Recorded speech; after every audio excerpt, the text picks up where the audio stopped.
Hello guys, Lolo, this is for Aquarius. Aquarius, welcome dito sa aking channel, Kapalaran NTT. Welcome guys. Alamin natin kung anong messages, vibration, kapay energy para sa lahat ng Aquarius.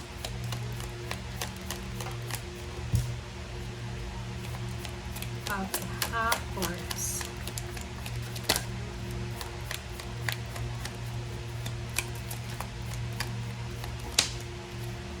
Okay, 3. Wow. Aquarius. Congratulations. There's a celebration of good health, um, relationship, fulfillment of your wishes. Wow. So, congratulations kasi for the next 2 years, may mga isi-celebrate sa'yo. Like, higher position, higher salary, posibleng there's a wedding or any occasions na masaya.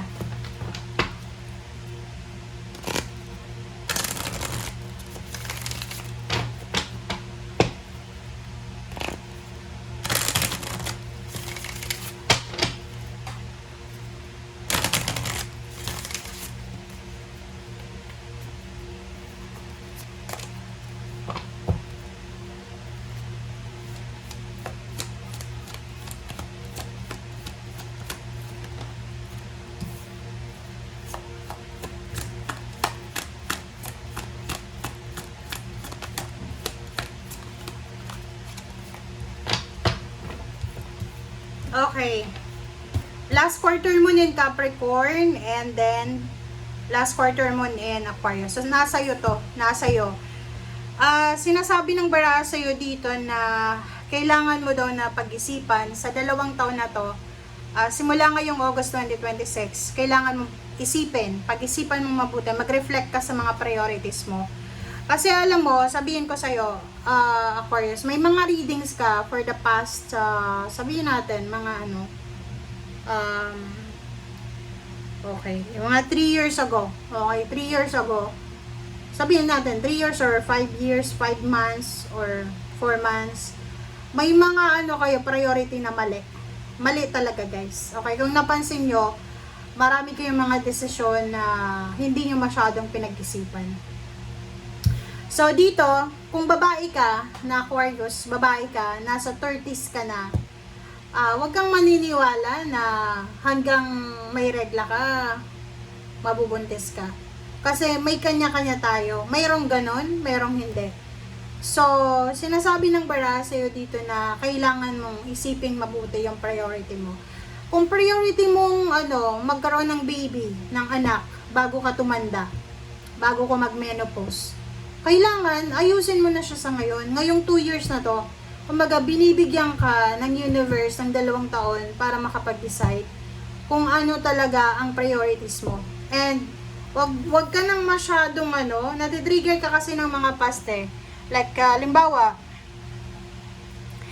sinasacrifice mo yung mga personal happiness mo para sa ibang tao.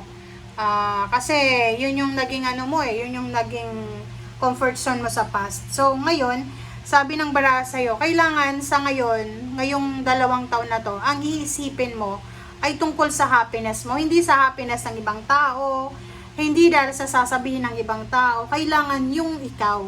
Yung parang masasabi mo na iyo talaga.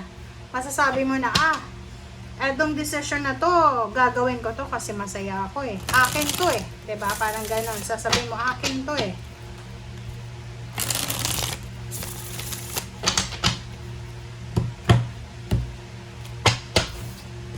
Okay.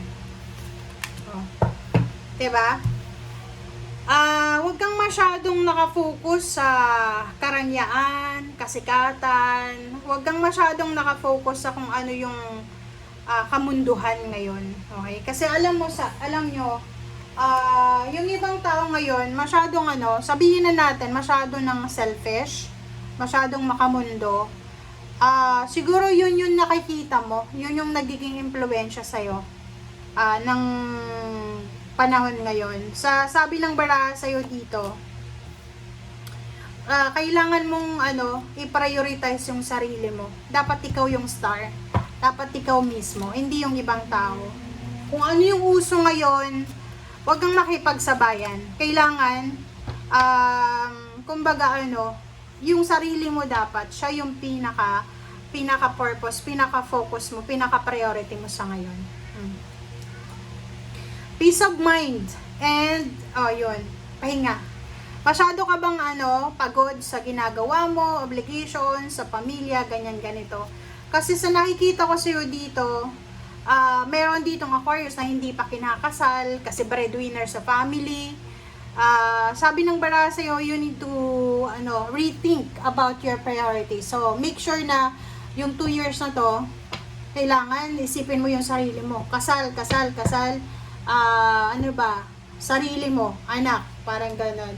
Pag masyadong level up, kasi nakikita ko sir dito, eto yung focus mo diba? Yung focus mo, ma-promote sa trabaho, magkaroon ng malaking bahay, malapalasyo, makapag-travel international, and kung makikita mo sa baraha mo, masyado ka nang nakafocus sa pananalapi, na nakakalimutan mo na you have something sa sarili mo na pag ginawa mo yon, yun talaga yung everlasting happiness mo. Okay, diba?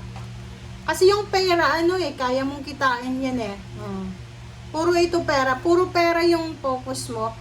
And meron kang nakakalimutan. So, kung nanonood ka sa ngayon, nanonood ka ba? If nanonood ka sa akin, mag-iingat ka sa pagiging workaholic mo. Lalo kung nagtatrabaho ka sa gabi, okay? Gabi, mga Aquarius na nagtatrabaho sa gabi, you need to be careful para sa immune system nyo. You need to be careful, baka napapabayaan nyo na yung relationship nyo. You need to be careful sa mga kung anong pinapasok nyo sa katawan nyo. Kasi may iba, diba, na pag nagtatrabaho sa gabi, kung anong mga iniinom na pampagising, ganyan, ganito. So, sabi ng bara sa'yo dito, you need to be careful. And important na you have time management, dapat time management, time balance para sa pamilya, health, para sa spiritual, para sa pagbabakasyon, pagpapahinga, and also yung trabaho, syempre normal yan, everyday kailangan magtrabaho, pero you should have, parang alam mo kung ano yung priority mo, alam mo kung ano yung gagawin mo, okay?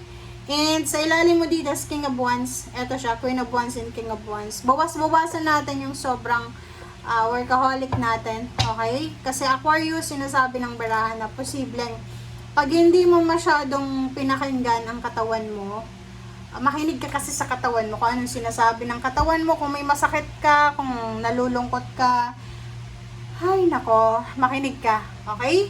Thank you guys. Bye!